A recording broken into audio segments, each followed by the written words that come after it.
Once again, welcome back to my channel, where in this video I'm going to cover the Artificer's Alchemist Discipline, providing a brief description of the class, as well as explain and set up the various features gained throughout this subclass. Alchemists tend to heavily be involved in the process of mixing potions and elixirs that produce magical effects, and any party that has an alchemist incorporated into their group will definitely benefit from this capability. However, they tend to be viewed with suspicion during times of peace, and their reputation is generally well earned. And this is because an alchemist tends to cause unexpected explosions during the course of making their elixirs and potions due to the sheer number of experiments that they tend to do over the course of their lifetime. Sometimes those explosions do nothing more than simply blow up in their face, while others might unintentionally level a city block. However, many a war has happened where alchemists have been relied on, most likely due to those very explosive effects. And a player who likes surprises and a little bit of randomness as well will do well with this particular character, especially if they make use of the various features that allow them to run experiments in creating elixirs. And we'll get into a little bit more detail about that when we actually get to those particular features. This subclass is gained when the Artificer has achieved enough milestones or experience to acquire level 3, and you'll gain an additional tool proficiency, some more spells, and the features that unlock the ability to experiment with various reagents and creations of elixirs. In relation to the tool proficiency feature that you will acquire at level 3, and I'm going to drop this into place now and select the Alchemist, you will acquire the ability of being proficient in the Alchemist supplies tools. And yes, I know supplies and tools, it's a bit of a misnomer there, but you get the point. If you already have this proficiency, however, you do have the choice of taking another tool, specifically an artisan tool, that you wish to become proficient in. And those can come from another class sheet under the adventuring gear. So one second here, let me just pop open, say, this guy. Now what I'm looking for are these 4 tables here. And are they, I believe they're under this table here. Yeah, Artisan's Tools. So anything that falls within this category here is what you will be able to make use of. The way that an Artificer prepares their spells is based on how many spells they can actually prepare at one given moment. You calculate that by taking your intelligence modifier and add that to half of your level. So if you're level 3, that means that you are going to have 1 spell that you can gain from your level because you round down. Which means for this particular character, because I am level 3 and I have an intelligence modifier of +5, I can prepare 6 spells. When it comes to the alchemist's spells that you can actually learn in addition to these spells, and yes, that is in addition, and I shouldn't say you could learn because you're not actually learning them. Alchemists and artillerists gain their spells very similar to the way that a cleric does, in that they can pick and choose which ones they want. So learning really isn't the right word. They simply become available for you to use. In addition to that, the spells that come from the Alchemist's spell category here, and that's these listing of spells here, do not count towards the spells that you can prepare. Excuse me. Which means you can simply drag them over to your character sheet as soon as you have unlocked the appropriate Alchemist level. So at 5th level for an Alchemist class character, I'll be able to gain these 2 spells. At 9th level, I'll be able to gain these 2 spells, so on and so forth. But I still have the ability to prepare all of those spells plus the one that I haven't got. Because if you look here, I have 3, 4, 5, 6, 7 spells. I can actually prepare a total of 8 spells when I take into account the 2 that I just added from this particular sheet.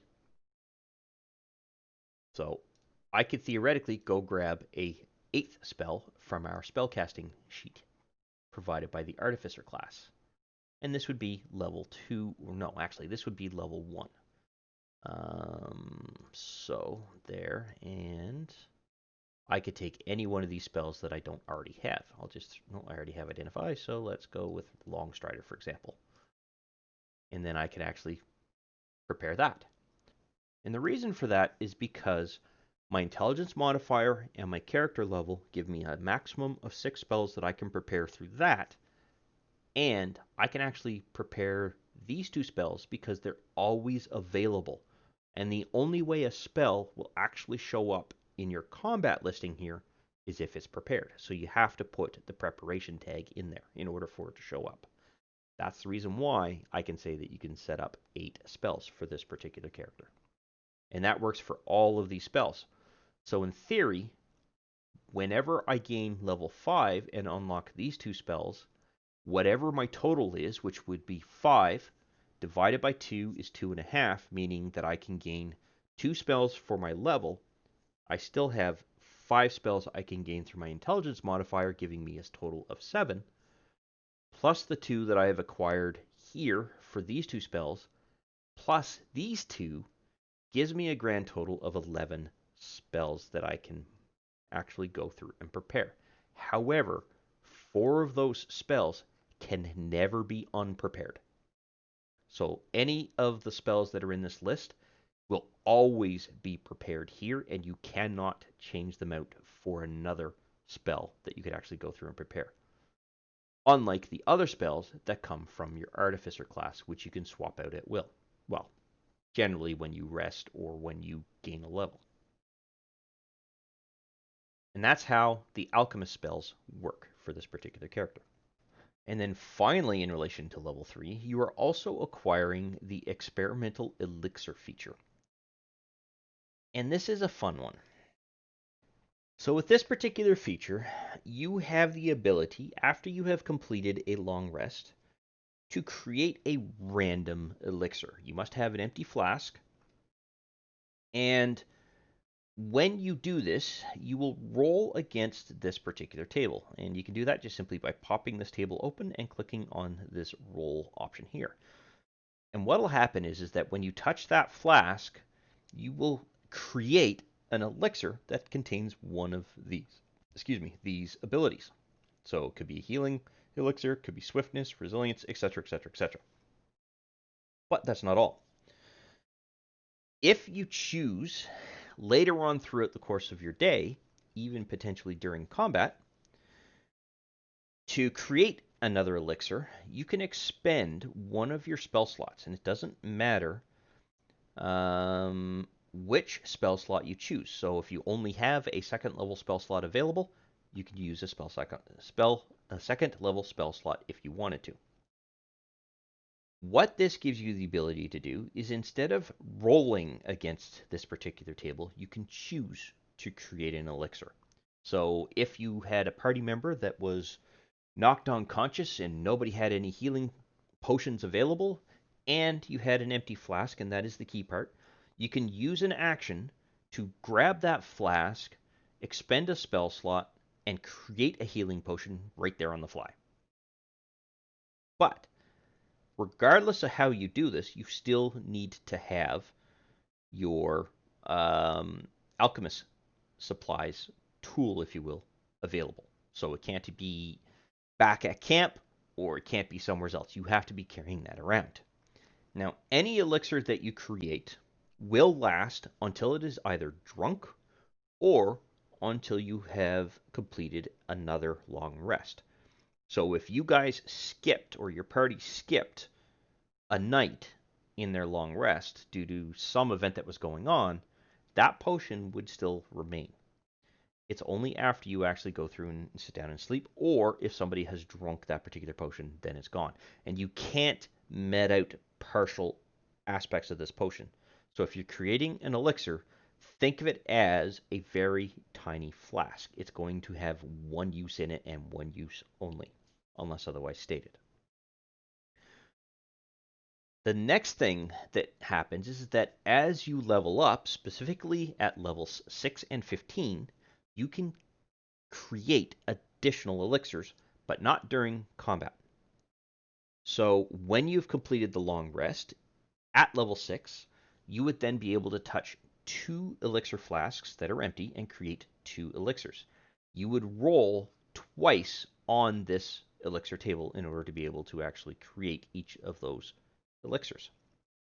And then at level 15, the same thing applies, except this time it's for 3. So you would have to have 3 empty flasks. You could touch each one in sequence and roll against this particular table to find out what particular elixir you create. During an action combat round or anything along those lines where you're burning through an action point, you can only create 1 potion. You don't get the ability to create 2 or 3 potions. That is the limitation. And that is how the experimental elixirs flask works. Now, because there is a rest factor to this, it might be useful to add it to your actions tab. And then I'm just going to go experimental. Nope, this is Alchemist. Alchemist. I'm going to move this to the Alchemist category, and then I'm going to have a one-use daily thing here when it comes to the experimental portion of it. There still is no restriction as to when you can do it during a combat round as long as you have spell slots. So this is literally as a reminder to you that you had woken up and you used it. So you created your experimental flask. So the first thing you would do, this would come back during a long rest. You would wake up and then you go, oh, I'm creating an elixir, and you would do that. And that way you can't accidentally do it during a short rest or any other form of rest and create an elixir out of turn, if you will. If you're in combat, you can burn through a spell slot. If you're taking a short rest, you can burn through a spell slot to use what would essentially be a fake action to be able to create this potion or elixir. So that would be permitted. You could be walking down the path, temporarily set up your alchemist shop or supplies, and create an elixir, but you still have to burn a spell slot to do it. So as long as you burn the spell slot, you can do it throughout the course of the day. And that covers all of the features that this specialty class is gaining at level 3. So let's prepare to set up our next one, which we will be acquiring at level 5. In relation to the Alchemical Savant feature, you are gaining the ability to add a bonus to any healing or damage-related spells that you are casting. But it's on the condition that you're going to be utilizing your Alchemist's Supplies tool as the focus for the spell. When you execute that cast, you will be able to supply additional points that equal your actual intelligence modifier. So in the case of this particular character, it will be 5 bonus points to a single roll of that particular die. So let's say, for example, that we cast Cure Wounds here at level 1. Well, Cure Wounds itself acquires 1d8 plus your spellcasting ability modifier, which in this case is our intelligence skill, as a bonus point. That's the reason why the plus 5 is here. We will now be able to add an additional plus 5 to that as part of this cast. So, in relation to a heal, we need to be able to drop this into place, but unfortunately, there is no bonus, quote unquote, in place for this. Now, I'm going to move this into the Alchemists group, and I'm going to add a heal effect. And that heal effect is going to be target, it's going to be HP, and it is simply going to be my intelligence bonus. So now what's going to happen is that I would click whatever character I'm going to heal, I would click this button here, and then I would come up here and click this, and that will automatically add that to the actual roll. I don't believe there is a way to add this as a feature that would, or an effect rather, that would automatically also heal that when you roll this. But I'll take a look in a few minutes to see if that's the case. I'm just showing you an easy example. The next thing is it's going to be related to your damage roll. Now, there is a restriction to this. That damage has to deal acid, fire, necrotic, or poison-based damage. So that means that you will be limited as to which spell you will be casting this off of. So for example, this Tasha's Caustic Brew would benefit from it because it's doing a damage type of acid. So it's not always going to give you a bonus. It has some restrictions.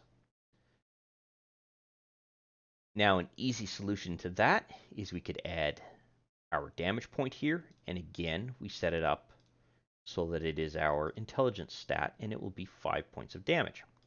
Now when we make this damage roll here, we also click on this and it will do the additional 5 points of damage as long as we are making use of this particular damage type, or in relation to fire, necrotic, or poison. So it is possible to actually add an effect that will do healing. And rather than have this, which can get a little bit cumbersome because now you're clicking twice, once for this, or correction, once for this, and then on adding this to it, what you can do is this, is add an actual effect. And that effect is going to be called Alchemical Savant,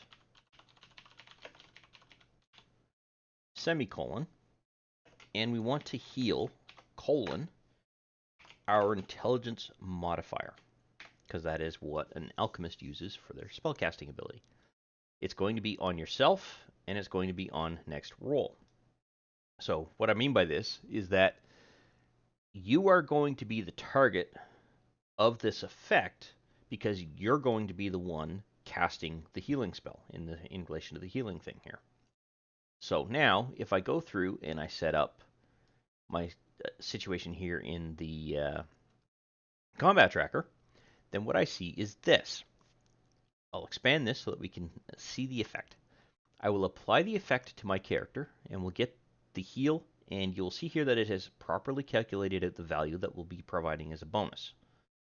I then roll a healing roll on the ape.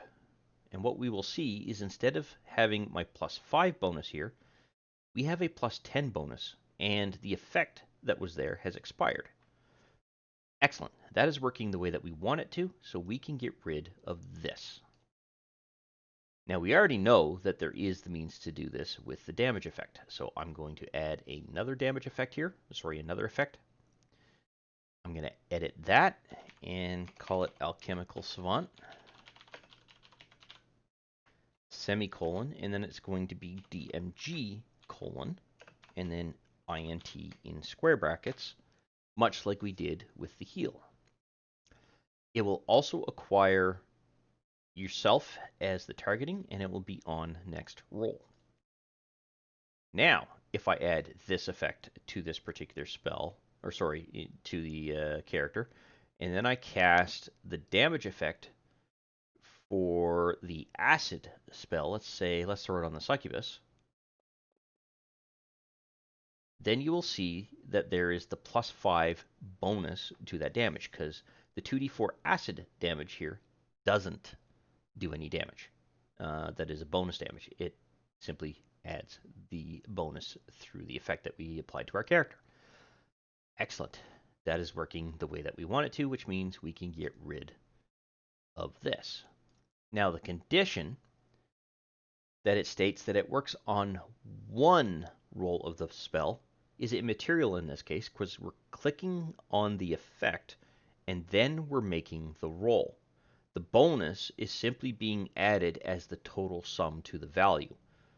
Now, what happens if you were to use healing at, let's say, level 2? So that spell, oops, I don't want that. I want this. At higher levels, you get to add an additional 1d8 on top of the 1d8 that you're already doing. So we pull it out and right-click once. Oh, I forgot to do something. Nope, I was right. So we pull this out. We now have 2 dice here. I'm going to drop that onto the ape, and we should still only see... Oh, I only didn't have the effect in place. One sec. I want to do heal. Right-click. Drop. Now we'll see the +10 bonus. So that is working the way that we expect.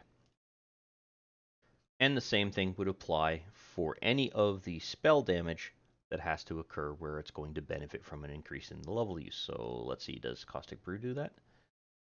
Yes, so increase by 2d4 for each above first level. So at second level, we would be doing 4d4 of points of damage. Now I haven't actually added the damage effect to my character, so let's pop that open here, do the damage, pop this open, boom, boom, boom, drop it onto the succubus, and we do the 5 points to the total roll. So as you can see, we don't have to worry about that single roll statement there. It's already taken into account. Now at level 9, we will acquire the Restorative Reagents feature. And this gives you the ability to add some extra punch, if you will, when it comes to your experimental elixirs. So whenever a creature drinks an experimental elixir that you have created, the creature gains temporary hit points equal to 2d6 plus your intelligence modifier to their character. Okay, that's a relatively easy effect that we can come up with. The second portion of this is that you can cast Lesser Restoration without expending a spell slot and without preparing the spell, provided you use the Alchemist supplies as the spellcasting focus.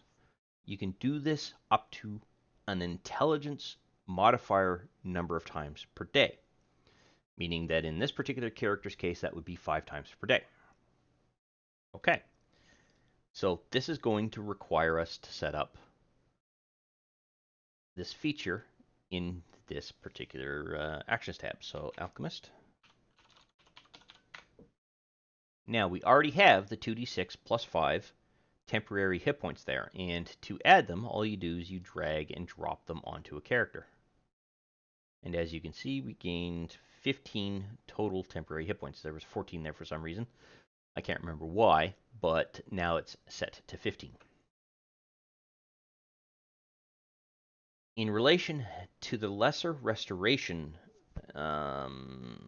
spell slot utilization, let's take a look at the spell first to see if there's anything special there. So we go to Spells, and we look for Restoration, and we should get Lesser Restoration. Now, it's interesting that there are 2 copies of this particular spell, so let's pop them both open to see if there's any difference.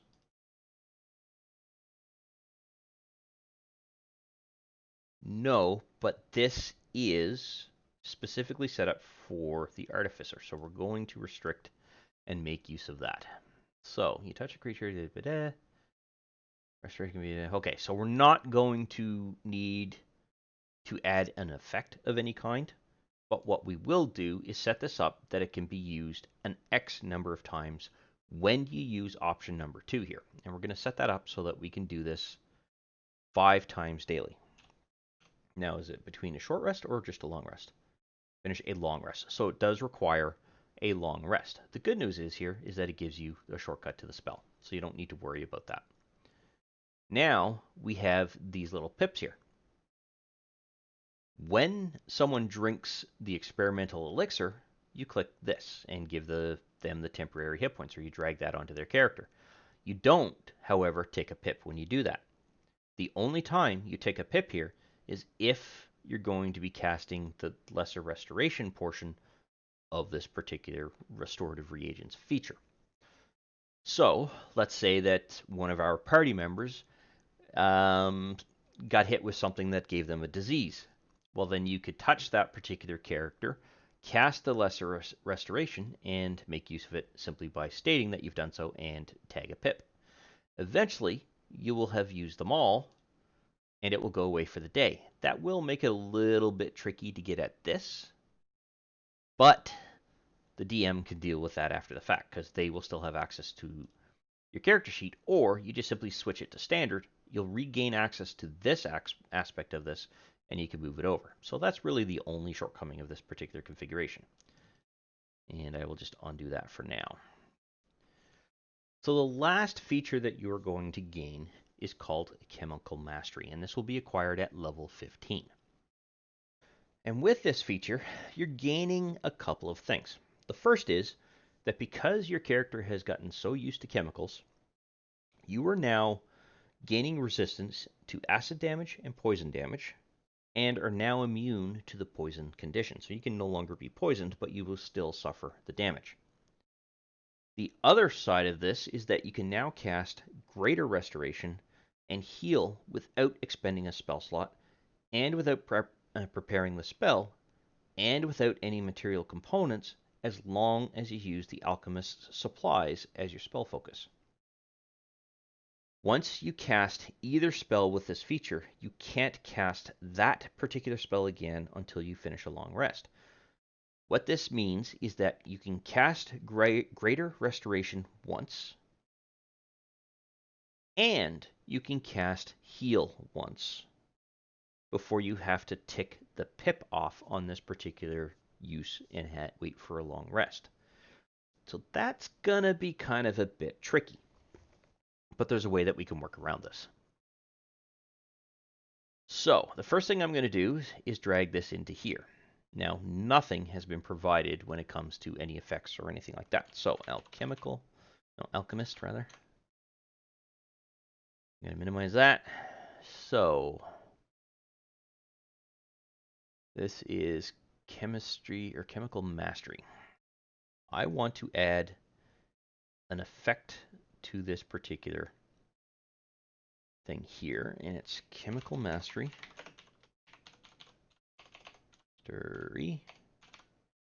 Semicolon,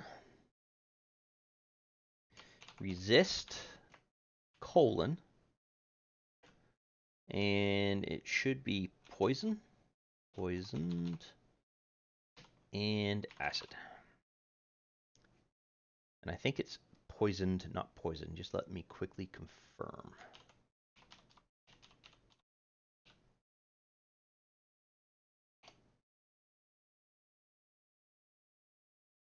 Okay, so it is poison.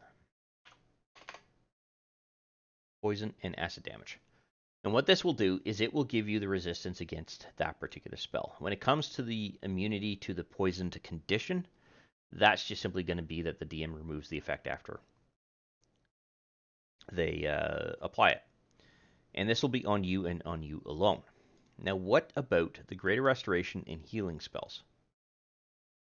Well, there is a couple of things that we can do here. In relation to Greater Restoration, we won't be adding any effect to it, but we will be needing the long rest. So I'm going to actually open this, and you'll see why I'm opening that one specifically, because now when I drag this back onto here, it will automatically drop into the Alchemist's grouping here. And I'm going to remove this effect. And the reason I've done that is because this is going to actually become my heal spell. And then I'm going to pop this one open.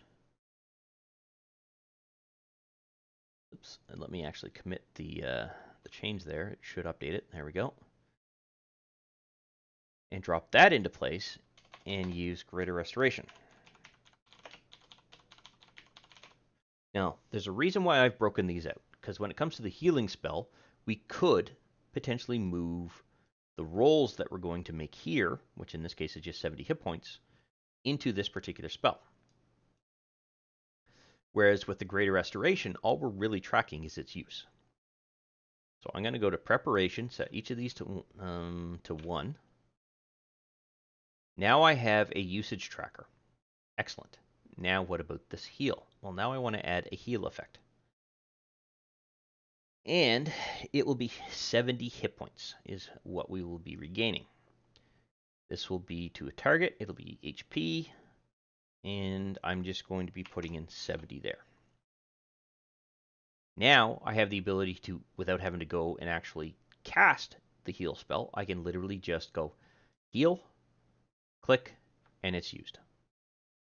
Later on, I use the Greater Restoration. Boom, it's used, and I still have access to this to be able to throw it onto my character whenever I get added to the combat tracker so that I have those resistances.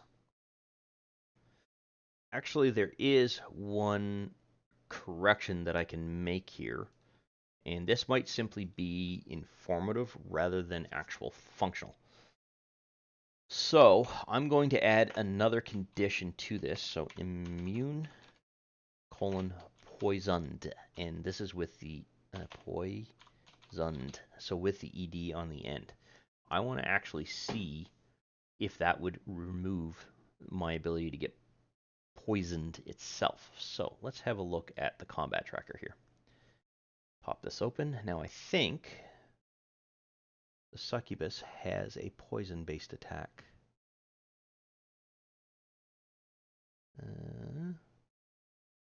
No, is it the gas spore? I believe that might be the one. Attacks. Yes, okay. So, I'm going to move combat down to the gas spore. That gas spore, I'm going to remove this and reapply my effect.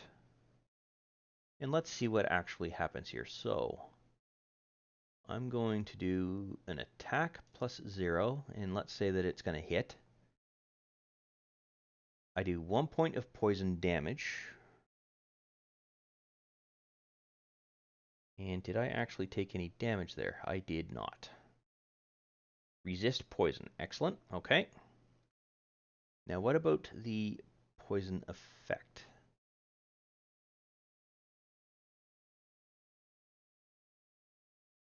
Did it add it? It did not add the poison effect. Excellent. We have now got... Oh, well, that actually would be a little bit easier to do had I actually had the Artificer targeted. Oops. All right, let's try this again. So, save versus con. That's a success. Let's see, do you suffer any damage at all? Partially resisted. Okay, so I took 6 points of damage, which is about right. Now, I'm assuming that I had actually failed, not succeeded. Now let's see if I take the poisoned effect. Target is immune. So if I look here, I don't have any poison effect. That is actually working the way that it should. That has been a requirement, or a feature rather, that has troubled me so much because I always seem to get these two incorrect. So it's poison when resisting, but poisoned is for the immunity, and it won't apply the poison effect. Excellent. Now we are actually done with the chemical mastery skill. And with that, that actually completes covering all of the information associated with the various features that you will gain through the Alchemist class specialization. I hope you found this video informative, at least entertaining, because of the little few faux pas. If you have any questions or comments, don't hesitate to ask in the comment section below. If, however, you liked or disliked this video, go ahead and click either thumbs up or thumbs down, and I will see you in the next video. I wish to thank you for taking the time to watch this particular video. I hope you found it informative and useful to familiarizing yourself with Fantasy Grounds in general, and that you had fun in the process. If you found the video useful and you liked the content of the particular video, go ahead and click that like button to let me know. And if you have any questions specific to the topic covered by this particular video, or just have some comments in general, please feel free to post something in the comment section, and I will do my best to respond to any questions that are asked. Additionally, I do release content quite regularly, and it's generally specific to Fantasy Grounds or 5th edition Dungeons & Dragons at this time. So if you'd like to be notified when new videos come out, go ahead and subscribe and click the notification bell to ensure that notification is sent to you when I release a new video.